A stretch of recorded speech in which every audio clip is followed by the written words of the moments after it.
بسم اللہ والحمد للہ والصلاة والسلام علی رسول اللہ وبعد۔ جن بہن کے نام کا رمز ح الف بتایا گیا تھا، ان کا دراصل ایک خواب اور رہ گیا تھا، وہ اس میں کہنا میں چھوٹ گیا تھا، تو میں ایک اور ویڈیو میں اس کو ذکر کر رہا ہوں۔ مختصر سا خواب ہے۔ جن بہن نے یہ خواب بھیجا ہے کہ انہیں اور ان کے خاوند کو واش رومز نظر آتے ہیں خواب میں، اور اکثر غلاظتیں نظر آتی ہیں، گندگی نظر آتی ہے، تو اس خواب کی ان خوابوں کی یہ تعبیر ہے کہ یہ اس بات کی پختہ دلیل ہے کہ آپ کو، آپ کے گھر کو، خاوند کو حسد اور نظر کا بہت زیادہ اثر ہے۔ آپ لوگ پر حسد اور نظر کا بہت زیادہ اثر ہے۔ آپ لوگ اپنا علاج کروائیں، خود سے بھی علاج کر سکتے ہیں۔ بہتر ہے کہ آپ لوگ خود ماشاءاللہ اپنا علاج کریں، 5 وقت کی نماز پڑھیں، اور جس طرح کہ میں نے سابقہ ویڈیو میں آپ کو کہا تھا کہ آپ نے ایک طویل خواب بھیجا تھا، اسی خواب میں نے اس کا تذکرہ کیا ہے۔ آپ اپنا علاج خود کر سکتی ہیں، لیکن بہتر ہے کہ یہ بھی بہتر ہے کہ کسی کے پاس جائیں۔ اگر اپنے سے نہ ہوتا ہو علاج، یا علاج میں صحت میں کچھ افاقہ نہیں محسوس ہو رہا ہے، آرام نہیں محسوس ہو رہا ہے، تو آپ کسی کے پاس جا کر، بہتر ہے کسی کے پاس جا کر علاج کروائیں، تاکہ آپ کو ماشاءاللہ افاقہ ہو، آرام ہو، اور آپ اس شر سے محفوظ رہ سکیں اور اس آفت سے نکل سکیں۔ اللہ آپ کی حفاظت فرمائے۔ اکثر میں نے دیکھا ہے، گزشتہ 25 سال کے عرصے میں نے سینکڑوں یہ خوابوں کی تعبیر دی ہے۔ اکثر لوگوں کو دیکھا ہے جنہوں نے خوابوں میں واش رومز دیکھے ہیں، گندگی، غلاظتیں، اس طرح سے جو خواب نظر آئے ہیں، ان کو اکثر ان کے پیچھے حسد اور نظر کا بہت زیادہ اثر تھا، اور ان کے کاموں میں رکاوٹیں ہوتی تھیں حسد کی وجہ سے، نظر کی وجہ سے۔ بہرحال وہ لوگ اس طرح متاثر ہوتے رہے۔ یہ پتہ نہیں واللہ عالم کس طرح کا اتفاق ہے یہ، لیکن بہت سے لوگوں کے میں نے خواب سنے اور ان کی تعبیر دی، اور بجا طور پر لوگوں نے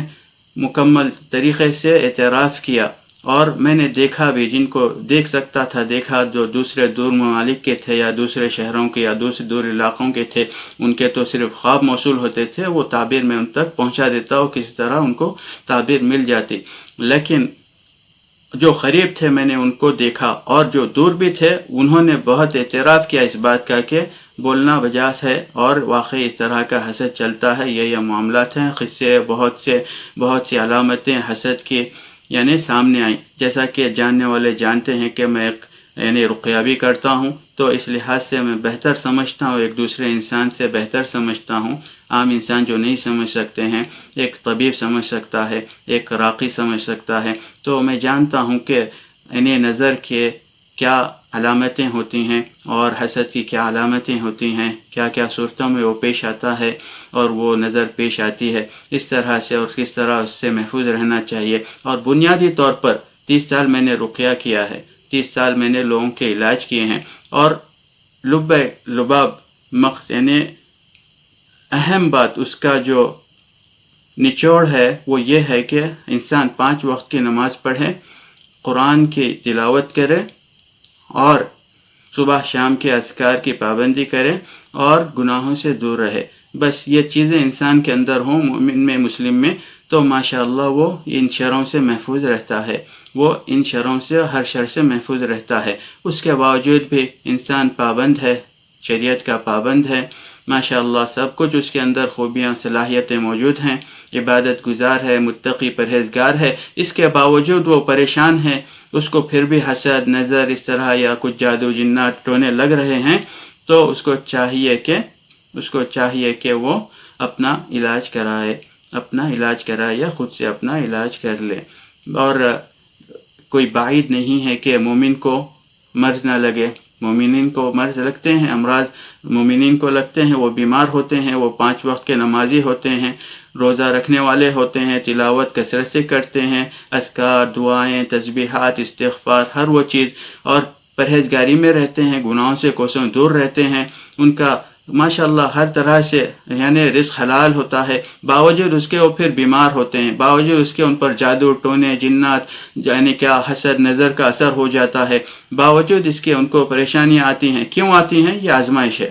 تو اس کو آزمائش سمجھ کر اللہ کی صبر کرنا چاہیے، اللہ پر مکمل بھروسہ رکھنا چاہیے، اور حتی الامکان اپنا علاج خود کرتے ہوئے دوسروں یا نہیں تو کسی راقی سے رجوع ہو کر اس کے پاس اپنا علاج کروانا چاہیے۔ اور بہتر طریقہ یہ ہے کہ انسان بجائے علاج کے چکر میں پڑنے کے، بہتر یہ ہے کہ انسان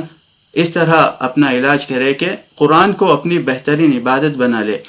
سورہ فاتحہ سے وہ شروع کرے قرآن تو سورہ والناس تک جا کر رکے وہ، یعنی حتی الامکان مہینے میں ایک بار قرآن ختم کرے، مہینے میں ایک بار قرآن ختم کرے۔ اس طرح ماشاءاللہ ایک سال میں 12 قرآن ہو جاتے ہیں، تو اس طرح لے کر یا اس سے زیادہ پڑھ سکتے ہیں، وقت ہے، قوت ہے تو اور زیادہ پڑھنا چاہیے، تو ایک سال میں کتنے قرآن ہو جاتے ہیں۔ تو اس طرح ماشاءاللہ ویسے انسان کو نظر یا جنات، جادو، ٹونے وغیرہ لگتے نہیں ہیں، وہ محفوظ رہتے ہیں، اور کچھ ہو بھی جائے تو یہی چیز سے، اسی کے ذریعے ان امراض سے، ان جنات شیاطین سے لڑ سکتے ہیں، اور وہ بالکل بالیقین وہ شکست پاتے ہیں، کیونکہ قرآن کے آگے کوئی شیطان ٹھہر نہیں سکتا۔ یہ تو بات بالکل طے ہے، کوئی شیطان قرآن کے آگے ٹھہر نہیں سکتا۔ شرط یہ ہے کہ مومن وہ قرآن پڑھے، وہ قرآن کا پابند بنے اور اس پر عمل کریں۔ بہرحال اللہ سب کو یہ توفیق عطا فرمائے۔ میں محض ایک تعبیر بتا رہا ہوں، اس تعبیر کے ساتھ کچھ فائدے کی باتیں میں نے کہی ہیں، جس طرح کہ میری عادت ہے اور معمول ہے، میں سب سے کہتا ہوں، نصیحت یہ آپ کے لیے بھی ہے جو سن رہے ہیں، نصیحت یہ میرے اپنے لیے بھی ہے۔ اللہ ہمیں مزید تقوی، مزید ہدایت اور توفیق عطا فرمائے۔ والسلام علیکم ورحمۃ اللہ وبرکاتہ۔